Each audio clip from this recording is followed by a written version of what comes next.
പ്രിയപ്പെട്ടവരെ എല്ലാവർക്കും സ്വാഗതം. ബഹിരാകാശം രാജ്യങ്ങളുടെ ഡിഫൻസിൽ വളരെ ഇമ്പോർട്ടൻ്റ് ആയിട്ടുള്ള ഒരു ഘടകമായി മാറിക്കൊണ്ടിരിക്കുകയാണ്. Space based surveillance, space based directed energy weapons, space based weapons എന്നിങ്ങനെ ബഹിരാകാശം അതിവേഗം ആയുധവൽക്കരിക്കപ്പെട്ടുകൊണ്ടിരിക്കുകയാണ്. നമ്മുടെ രാജ്യവും സ്പേസ് ടെക്നോളജിയിൽ വളരെ മുന്നിലാണ്. എങ്കിലും ബഹിരാകാശത്തെ ആയുധവൽക്കരിക്കുന്നതിൽ ഇന്ത്യക്ക് വിമുഖതയുണ്ട്.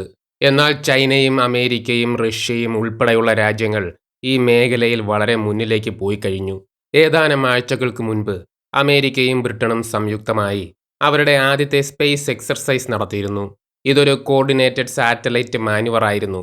Multinational force operation Olympic defender എന്ന പേരിൽ നടത്തിയ ഈ സ്പേസ് എക്സർസൈസിൽ ട്രെൻഡേസ്യൂസ് പ്രോക്സിമിറ്റി ഓപ്പറേഷൻ എന്ന സ്പേസ് മാനുവറാണ് നടത്തിയത്.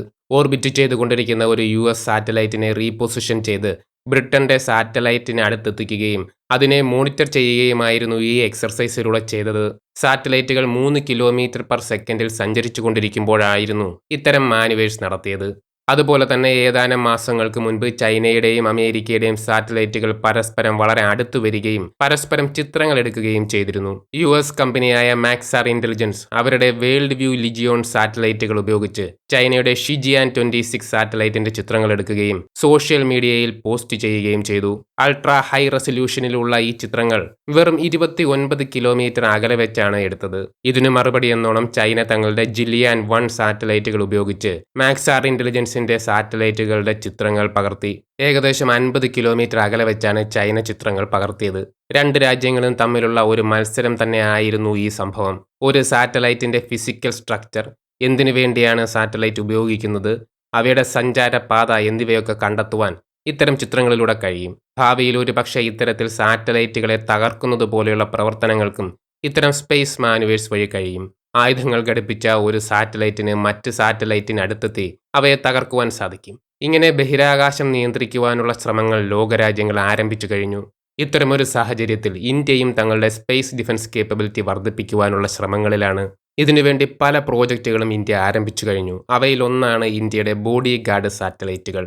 ബോഡി ഗാർഡ് സാറ്റലൈറ്റുകളിലൂടെ നമ്മുടെ സാറ്റലൈറ്റുകൾക്ക് ഭീഷണിയാകുവാൻ സാധ്യതയുള്ള മറ്റ് സാറ്റലൈറ്റുകളെ കണ്ടെത്തുകയും അവയെ നിരീക്ഷിക്കുകയും അവയെ കൗണ്ടർ ചെയ്യുക എന്നതുമാണ് ലക്ഷ്യം. ഇത്തരം ബോഡി ഗാർഡ് സാറ്റലൈറ്റുകൾ നിർമ്മിക്കുന്നതിനു വേണ്ടി ഇന്ത്യയുടെ സ്പേസ് സ്റ്റാർട്ടപ്പുകളെ ഉപയോഗിക്കുവാനാണ് ഇന്ത്യൻ ഗവൺമെന്റ് ലക്ഷ്യമിടുന്നത്. ഇന്ത്യയുടെ സാറ്റലൈറ്റുകൾക്കെതിരെ പലതരം ആക്ടിവിറ്റികളും നമ്മൾ കണ്ടെത്തിയിട്ടുണ്ട്. ഇവയിൽ മിക്കവയും റിപ്പോർട്ട് ചെയ്യപ്പെട്ടിട്ടില്ല. 2024 ISROയുടെ ലോ എർത്ത് ഓർബിറ്റിലുള്ള ഒരു സാറ്റലൈറ്റിന്റെ ഏകദേശം 1 കിലോമീറ്ററോളം അടുത്ത് നമ്മുടെ ഒരു അയൽ രാജ്യത്തിന്റെ സാറ്റലൈറ്റ് എത്തുകയും ISROയുടെ സാറ്റലൈറ്റിനെ നിരീക്ഷിക്കുകയും ചിത്രങ്ങൾ എടുക്കുകയും ചെയ്തു. തങ്ങളുടെ ശക്തി പ്രദർശിപ്പിക്കുക എന്നത് തന്നെയായിരിക്കണം ഇതിന്റെ ലക്ഷ്യം. ഇത്രയും അഡ്വാൻസ്ഡ് ആയിട്ടുള്ള ടെക്നോളജി കൈവശമുള്ള ഇന്ത്യയുടെ ഒരേ ഒരു അയൽ രാജ്യം ചൈനയാണ്. അതുപോലെ തന്നെ ഓപ്പറേഷൻ സിന്ദൂറിന്റെ സമയത്ത് ചൈന റിയൽ ടൈം ആയിട്ടാണ് പാകിസ്ഥാന് വിവരങ്ങൾ നൽകിക്കൊണ്ടിരുന്നത്. നമ്മുടെ S-400 എയർ ഡിഫൻസ് സിസ്റ്റങ്ങൾക്ക് നേരെ ആക്രമണം ഉണ്ടായത് ഇത്തരത്തിൽ ചൈനയുടെ സ്പേസ് കേപ്പബിലിറ്റി ഉപയോഗിച്ചായിരിക്കും എന്നാണ് അനുമാനിക്കപ്പെടുന്നത്. S-400 കൃത്യമായ സമയങ്ങളിൽ അവയുടെ ലൊക്കേഷൻ മാറ്റിക്കൊണ്ടിരിക്കുന്നതിനാൽ അവയെ ആക്രമിക്കുക എന്നത് എളുപ്പമല്ല. പാകിസ്ഥാന്റെ ചില മിസൈലുകൾ S-400 മുൻപ് ഡിപ്ലോയ് ചെയ്തിരുന്ന ലൊക്കേഷനുകളിൽ പതിച്ചിരുന്നു. ചൈന തന്നെയായിരിക്കണം S-400ന്റെ ലൊക്കേഷൻ കോർഡിനേറ്റുകൾ പാകിസ്ഥാന് നൽകിയത്. ചൈനയുടെ റിമോട്ട് സെൻസിംഗ് സാറ്റലൈറ്റായ ജിലിയാൻ 1 പകർത്തിയ അമേരിക്കയുടെ അറ്റ്ലാന്റ ഇന്റർനാഷണൽ എയർപോർട്ടിന്റെ റിയൽ ടൈം വീഡിയോയാണ് നിങ്ങളിപ്പോൾ സ്ക്രീനിൽ കാണുന്നത്. എയർക്രാഫ്റ്റുകളുടെ മൂവ്മെന്റ്സ്, ടേക്ക് ഓഫ് എന്നിവ ട്രാക്ക് ചെയ്യുന്നതും ഈ വീഡിയോയിൽ കാണാം. ഇത്തരത്തിൽ സ്പേസ് ബേസ്ഡ് സർവൈലൻസ് വളരെ പുരോഗതി പ്രാപിച്ചിരിക്കുകയാണ്. സ്റ്റെൽത്ത് എയർക്രാഫ്റ്റുകൾ ഉൾപ്പെടെയുള്ളവയെ റിയൽ ടൈമായി മോണിറ്റർ ചെയ്യുവാൻ ഇത്തരം സ്പേസ് സാറ്റലൈറ്റുകളിലൂടെ സാധിക്കും. ഒരു ഇന്ത്യൻ സ്റ്റാർട്ടപ്പ് പുറത്തുവിട്ട ചൈനയുടെ ഷാങ്സി എയർപോർട്ടിന്റെ വീഡിയോയാണ് ഇപ്പോൾ നിങ്ങൾ സ്ക്രീനിൽ കാണുന്നത്. സ്പേസ് കേപ്പബിലിറ്റിയിൽ ഇന്ത്യയും ഒട്ടും പുറകിലല്ല എന്ന് തന്നെയാണ് ഇതിൽ നിന്ന് നമുക്ക് മനസ്സിലാകുന്നത്.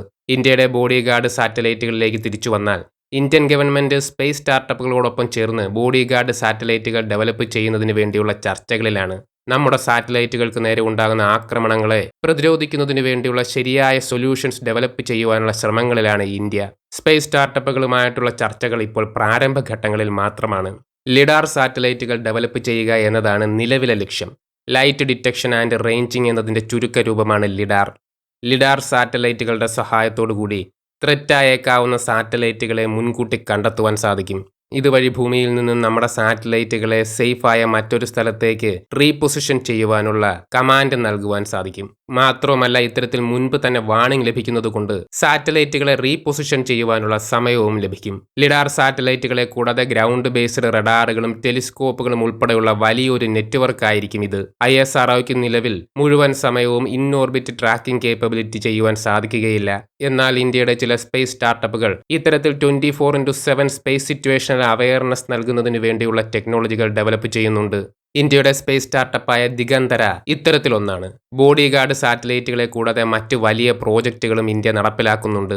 ISROയുടെ സ്പേസ് സിറ്റുവേഷണൽ അവയർനെസ് പ്രോജക്റ്റായ നേത്ര, സാറ്റലൈറ്റ് പ്രൊട്ടക്ഷൻ പ്രോജക്റ്റ് എന്നിവ ഇതിൽ ചിലതാണ്. ബഹിരാകാശ യുദ്ധം വരുന്ന നാളുകളിൽ സർവ്വസാധാരണമാകുമെന്ന് തന്നെ കരുതാം. യുദ്ധത്തിന്റെ തുടക്കത്തിൽ എതിരാളികളുടെ സാറ്റലൈറ്റുകളെയും മറ്റു സ്പേസ് ബേസ്ഡ് സംവിധാനങ്ങളെയും തകർക്കുക എന്നത് ഏറ്റവും വലിയ പ്രയോറിറ്റിയായി മാറും. ഇത്തരം സാഹചര്യങ്ങളെ നേരിടുവാൻ നമ്മുടെ രാജ്യവും തയ്യാറാകേണ്ടതുണ്ട്. അതിനുവേണ്ടിയുള്ള ചുവടുവയ്പ്പുകൾ ബോഡി ഗാർഡ് സാറ്റലൈറ്റ് പ്രോജക്റ്റ് പോലെയുള്ളവയിലൂടെ ഇന്ത്യയും ആരംഭിച്ചു കഴിഞ്ഞു. പ്രിയപ്പെട്ടവരെ, ഇത്രയും വിവരങ്ങളോടുകൂടി ഈ ഒരു വീഡിയോ അവസാനിപ്പിക്കുകയാണ്.